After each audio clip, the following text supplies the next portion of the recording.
გამარჯობა, თქვენ უყურებთ საუბრებს. დღეს ყავს რა თქმა უნდა საკმაოდ საინტერესო სტუმარი. მე მიხარია რომ დამთავრდით ამ ინტერვიუზე, იმიტომ რომ ზუსტად ვიცი და ვერც ვიპოვე თქვენი ინტერვიუ, ვერსად არ გიყვართ ეს ინტერვიუზე საუბარი და იმედი მაქვს რომ საინტერესო საუბარი გამოგვივა. მოდით დავიწყოთ, ვინ ხართ, რამდენიმე სიტყვით რომ უთხრათ ჩვენ საზოგადოებას. მადლობა საინტერესებისთვის. ცოტა გამიგვირდა. იმიტომ არაფერი ისეთი არ გამიკეთებია, რომ ჩასაწერი იყოს და თქვა გასამჟღავნებელი მოსახლეობასთან. ვარ მე ერთი თბილისელი ბიჭი, გიორგი რჩეულიშვილი, რომელიც ჩემთხვევით დავიბადე კასპში, ეს დიდი ისტორია ამას თქვა მოგიყვებით. გავიზარდე ვერაზე, დავამთავრე 53 საშუალო სკოლა. ყავს მეუღლე, 4 შვილი. ძალიან ულამაზეს გოგო თამარ მამალაძე და შვილიშვილი ნინა რჩეულიშვილი. ბატონო გიორგი, დამეთანხმებით, ნებისმიერი ადამიანი ისე არ გაიზრდება, თუ ბავშვი არ იქნება, ხო? თქვენს ბავშვობაზე რომ მოგვიყვეთ, როგორ გაიხსენებდით თქვენს ბავშვობას და აი იმ პერიოდს? ვიყავით ცელქი, მაგრამ რაც ჩემთან სახლში მოსწონდათ, რომ სწავლობდი მეტნაკლებად კარგად და არ ვიყავი უზრდელი. ეხლა ყველა ბიჭი თავისებურად ქუჩაც იყო, სწავლაც იყო, მეგობრები, სკოლა. მაშინ ჩემს ბავშვობაში ძალიან დიდი მნიშვნელობა ჰქონდა. ბევრი დღემდე სკოლის მეგობარი მყავს და ეს რაღაც ერთი ჩვეულებრივი ბავშვი თავგადასავლების გარეშე. მეგობრობა ახსენეთ და მაინტერესებს ბევრი მეგობარი ყავთ თუ არა და რას ნიშნავს თქვენთვის აი ეს სიტყვა მეგობრობა? მეგობარი ძალიან მნიშვნელოვანია ჩემთვის და ბევრი მეგობარი არ მყავს. მე მეგობარს ვთვლი, ვისაც ეგრეა თვალდახუჭული რამე ოჯახი. ეგეთი ბევრი არ მყავს. მოდით ვისაუბროთ იმ თემაზე და იმ საქმიანობაზე, რასაც თქვენ აკეთებდით ბევრ კარგ საქმეს. ეს იყო საოკუპაციო რაიონებში თქვენი დახმარება, თქვენ ეხმარებოდით სხვადასხვა ადამიანს საჭიროებებიდან გამომდინარე. და მოდით აი ეს ისტორიები, მე ვიცი რომ ამ თემაზე თქვენ ზოგადად არ გიყვართ საუბარი და ფოტოც ვერ მოვიძიე რომ ჩამესვა, მაგრამ მოდით აი ამ თემაზე რომ ვისაუბროთ და მოგვიყვეთ.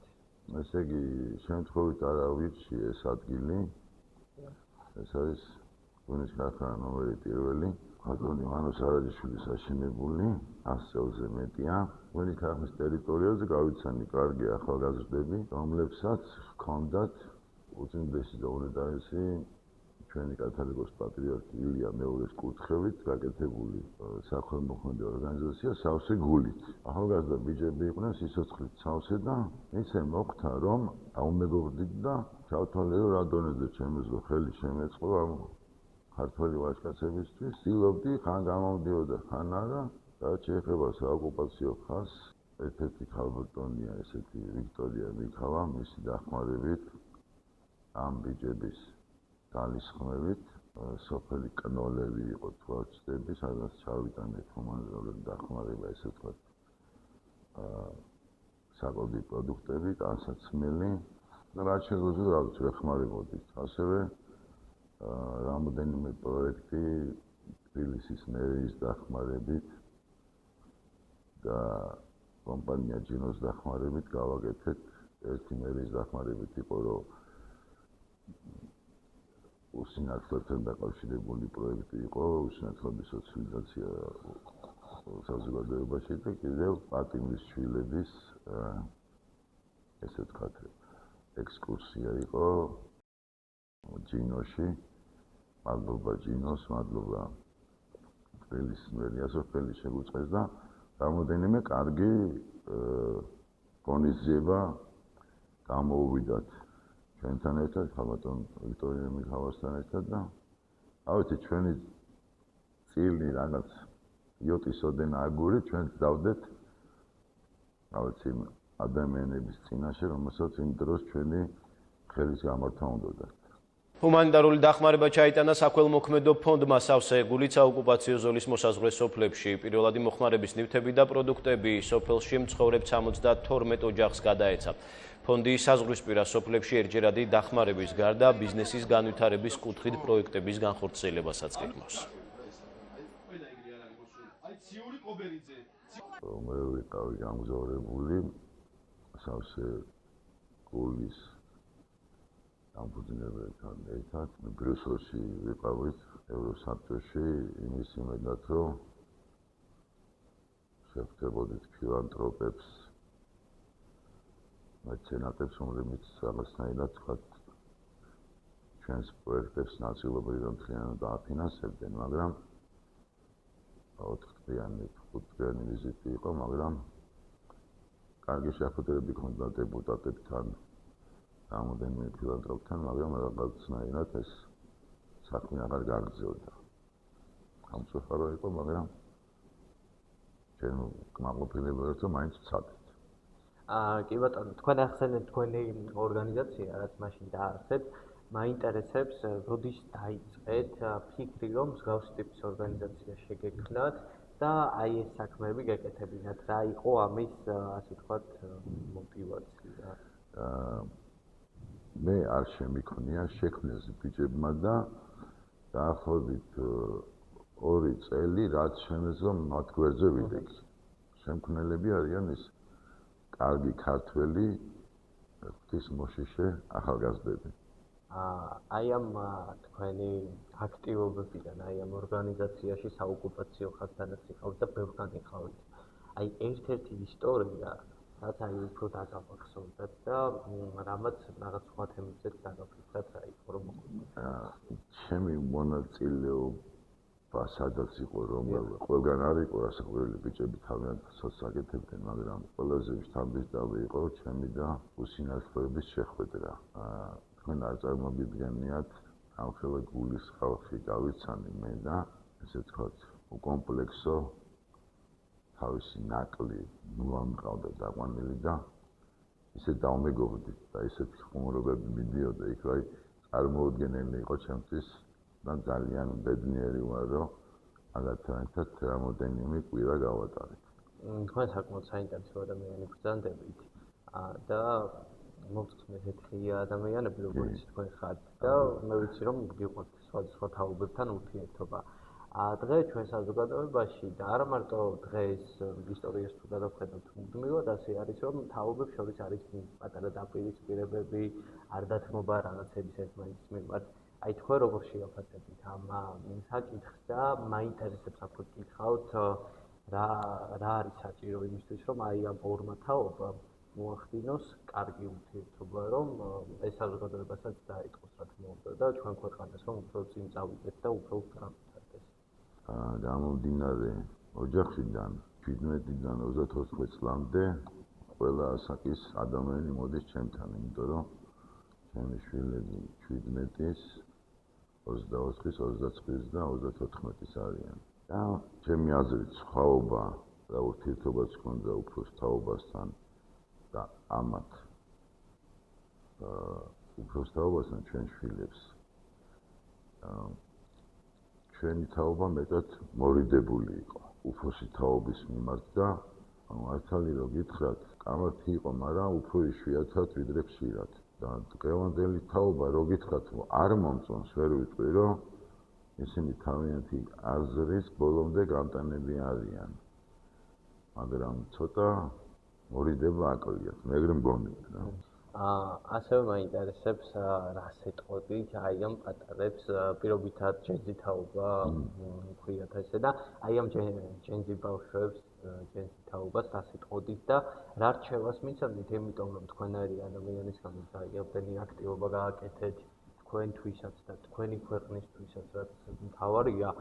ზოგადად ვფიქრობ, რომ ნებისმიერ პროფესიაში სადაც უნდა ვიყოთ, ჩვენი ქვეყნისთვის უნდა გავაკეთოთ ბევრი კარგი რამ, რომ ჩვენ ქვეყანას გამოვადგეს, ხო? აი რა რჩევას მიცემთ აი ამ ჯენზი ბავშვებს?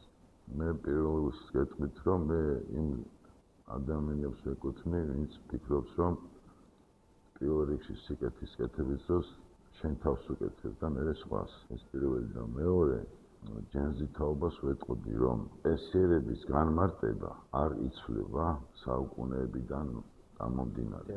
პენსიერება და ვეტყოდი, რომ ათი ქმედება ნებისმიერ დაწყებული ოჯახიდან დამთავრებული ქუჩაში თუ გარეთ თუ მეგობრებთან პენსიერები ყოფილიყვნენ.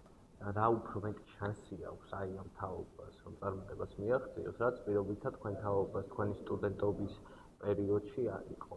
იცით როგორ იყო? მე რო ვთქვა, უარესი ბავშვობა მქონდა, ვიდრე ამათ ვერ ვიტყოდი, იმიტომ რომ ძალიან ბედნიერი და ლაღი ბავშვობა მქონდა. მქონდა რაღაცნაირად გაწერილი იყო ჩვენს ბავშვობაში, რომ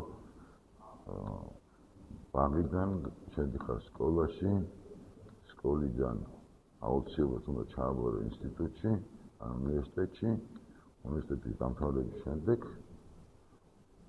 შენით ან ვიღაცის დახმარებით უნდა დაგეწყო მუშაობა. დღევანდელი თაობა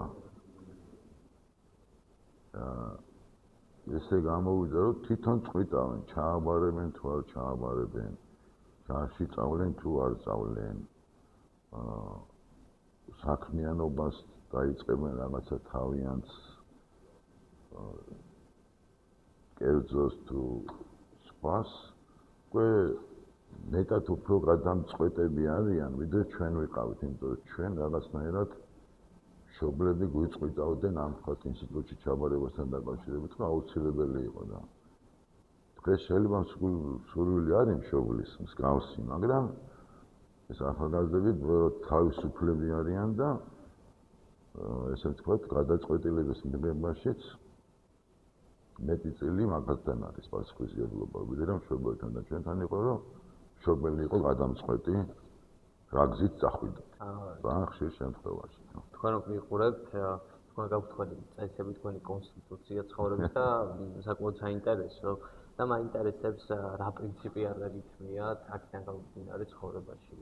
ღალატი, ზრდილობა, ქვეყნის სიყვარული, ღვთისმშობლი. აი თქვენთვის სიტყვა ღირსება და ასოციაცია სწორებს.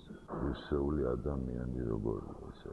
ღირსეული ადამიანი არის მართალი. ერთი სიტყვით ესე ვთქვი. გავთ თუ არა ასევე რაიმე შიშები და პრობლემები, იმიტომ რომ ნებისმიერ ადამიანს აქვს. შიშები არ ვიცი, მაგრამ თრურწმენებს ვერ გადავეჭი.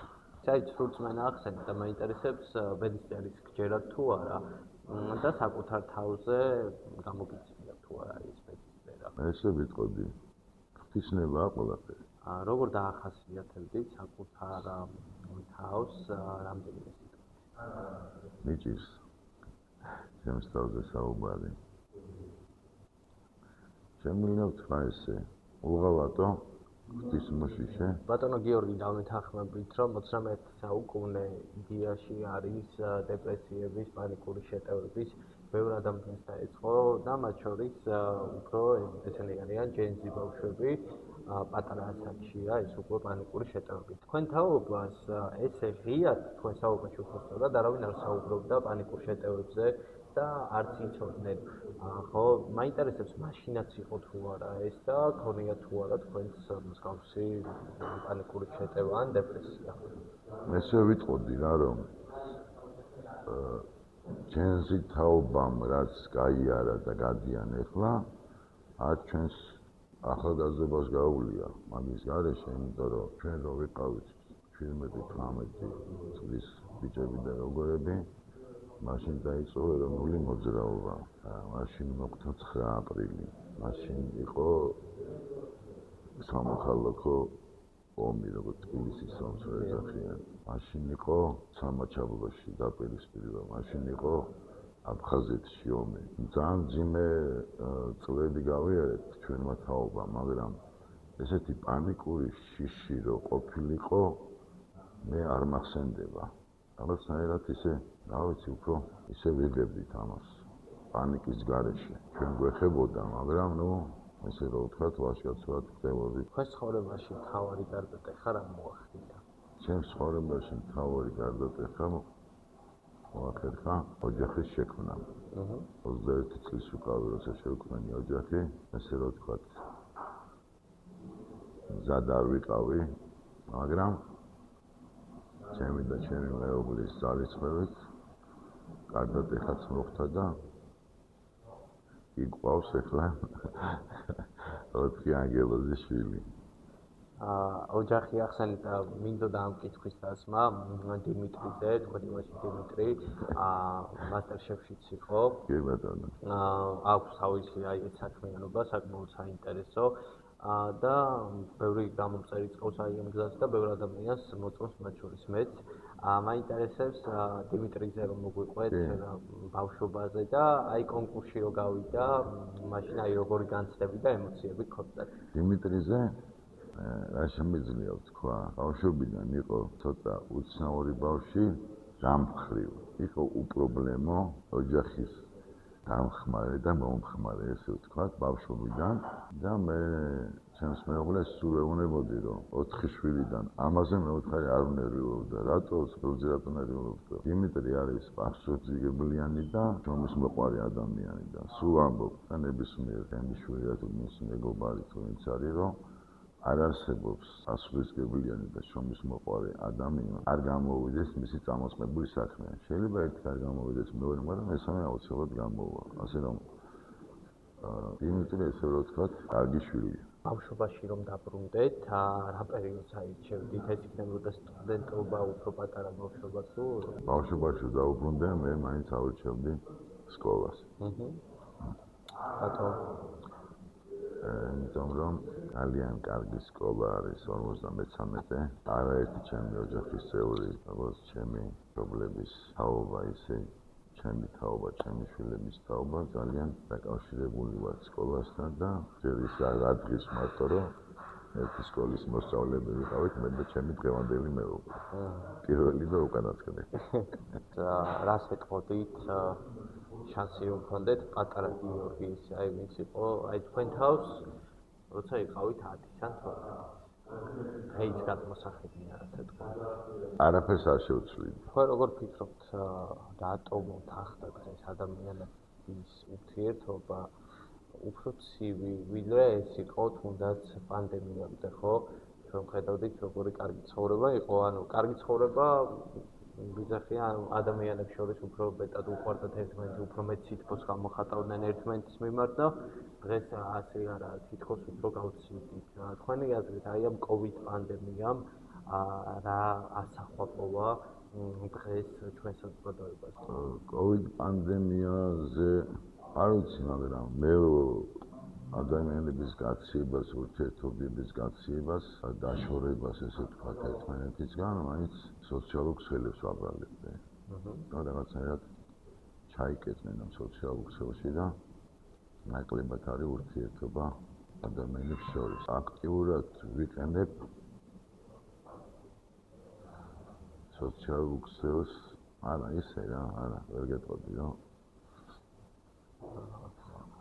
კი ბატონო, 21 საუკუნეა და შემოვიდა აი ChatGPT თუნდაც და სხვა პროგრამები. მაინტერესებს რამდენად აქტიურად იყენებთ და მაინტერესებს რამდენად მოგწონთ.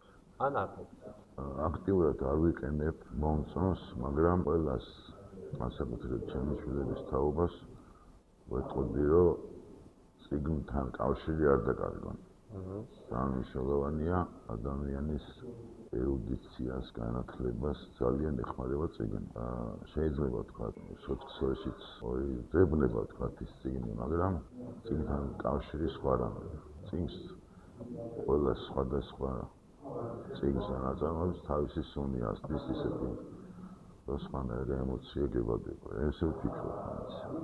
კი ბატონო, რა თვისებას აფასებთ ადამიანში? რა უნდა გქონდეს ის ერთი თვისება, რაც თქვენთვის მთავარია, რომ ამ ადამიანთან იმეგობროთ ან რაიმე სხვა საქმიანი ურთიერთობა გქონდეთ თუნდაც. მატყუარა არ უნდა იყოს. ბევრი მატყუარა ადამიანს შეხვედრიათ. მიწის თქვა, ბევრი თუ ცოტა, მაგრამ შემოხვედრია. რა არის ის, რაც თქვენ შესახებ დღეს საზოგადოებამ არ იცის და თქვენი ეთერიდან დაიწყო. მე არასდროს არ გამეკეთები ესეთი რამე, რომ უნდა იცოდნენ და არ იციან. ეგეთი რამე არ არსებობს, იმიტომ რომ ჩვენი გაკეთებული საქმე არის შენთვის გაკეთებული და უკვე რომ საზოგადოება გაიგებს და შეგაგებს და ესე რომ ვთქვათ, შენი შემკვლობა მოხდეთ და იმ ეპითეტებით, რომელიც გესიამოვნებო, ეს უკვე შენი გამარჯვება. კი ბატონო, ასევე მაინტერესებს, რას ნიშნავს თქვენთვის წარმატება და გაიხსენეთ ის მომენტი, პატარა ასაკში რა თქმა უნდა, როცა მიხვდით, რომ აი წარმატებას მიაღწიეთ რაღაც კუთხით. მე მაინც მგონია, რომ პირველი წარმატება, რომელშიც ჩემი მეუღლე მონაწილეობდა, არის ჩვენი პირველი შვილი. როცა მე გავხდი მამა და ჩემი მეუღლე დედა. აი მამობა ახსენეთ, მე ვიცი, რომ თქვენ საკმაოდ აქტიური მამა ხართ და რა განცდა გქონდათ, როცა მამა გახდით, აი როცა დაიგეთ, რომ უკვე მამა გახდით. იცით როგორ არის? მე ვიყავი 22 წლის რომ გავხდი მამა. ახლა მივიდენად პატარები ვიყავით მე და ჩემი მეუღლე 20-ის მე 22-ის დღევანდელიდან გამომდინარე, პირველი ესე ვთქვათ, მამობა ვიგრძენი მესამე შვილზე და მეოთხე შვილზე უკვე აი მივხვდი რომ მანამდე ცოტა მიჭირდა. საკუთარ თავთან აი მარტო როცა არჩებით, როდის უთხარით, რომ ну ესეც რა თქმა უნდა პატარა ასაკში მე ეს გამოვიდა, აი ხოჭა, მე ეს გავაკეთე და ესე კარგად ცხოვრობ უკვე საქმე. მაინც ოჯახი და ესე ვთქვათ, ოჯახის შექმნა, რომელიც წარმოედგინე უკვე 35 წელია ერთად ვართ მე და ჩემი მეუღლე და ხანასე ნუ გამოგდის. ერთის წყალობით ყველა ჯანმრთელები არიან და მეტი არაფერი არ უნდა ადამიანს მე პირადად. რა არის იმისთვის რომ ოჯახი ყავდეს აი საჭირო, იმიტომ რომ როცა ადამიანი ესეთი აქტიურია, როცა ამას აკეთებს, აი რა არის მაინც ის თავარი, ის აი მას ყველა ახერხებს. იმიტომ რომ ბევრი ადამიანი თქვენისგან ვინც თქვენ წარმატებას მიაღწია და ბევრ საქმეს აკეთებს, სამწუხაროდ ვერ ინახავს. ყველასი რასწავლი რა არის საჭირო ოჯახის შექმნისთვის ან განძლიერებისთვის, შენარჩუნებისთვის, არ ვიცი, მაგრამ ასე შემიძლია ვთქვა, რომ სწორად არჩეული მეგზური. მაინტერესებს პატიება უფრო გიმარტივდებათ ადამიანის თუ ბოდიშის მოხდა. პატიება უფრო მიაძულდება, მაგრამ ბოდიშის მოხდაც არ მეთაკილდება. ხეს რაში აღარ დაკარგავდით არასდროს დროს? არ ვიცი, იმიტომ რომ ჩემი გავლილი ცხოვრების შესვლა არასდროს ნომებია და ამიტომ არ მოაქვს მაკითხავს პასუხი, რაში აღარ დავკარგავდი ხა. რა სული, ხმა ან სივრცე გახსენებთ თქვენს ბავშვობას? რაც შეეხება თქვენ კითხვას, ესე იგი პასუხებთ. 32 წელი მე ცხოვრობდი ვერაზე ბაქრაძის ქუჩაზე. 2002 წელს გადავედი იქიდან და 24 წელია უკვე. სადაც უნდა მივიდიოდე, მოვდივარ მარშრუტით ბარნოვის ქუჩა 53 სკოლასთან ჩამოვუხევ დღევანდელ ტატიშულზე, ძველ ყაზბეგის ქუჩაზე და ზაჯვარედინზე ბაქრაძის და ყაზბეგის ქუჩის შევანელებ ჩემს საფშევხედავ და სუნიც იქ არის ადგილის და ყველაფერი ჩვენი ბავშვობად. რას ურჩევდით საზოგადოებას, რომ უფრო მეტად დაჭირდება დღეს ჩვენ საზოგადოებას არჩევას მიცემდით? აი ვიკითხეთ. ცოტა ძნელია რჩევის მიცემა, რომელიც სხვა დამსახურებები უნდა კონდეს ადამიანს, რომ სხვა რჩევა მიცე, მაგრამ მე ვისურვებდი, ესე ვთქვათ, რომ მეტად ერთმანეთს ეცხოვროთ ჩვენ საზოგადოებას. და რას უსურვებდით ჩვენს ქვეყანას? ჩვენს ქვეყანას უსურვებდი პირველ რიგში მშვიდობას, გამომდინარე იქიდან, რომ ქართველი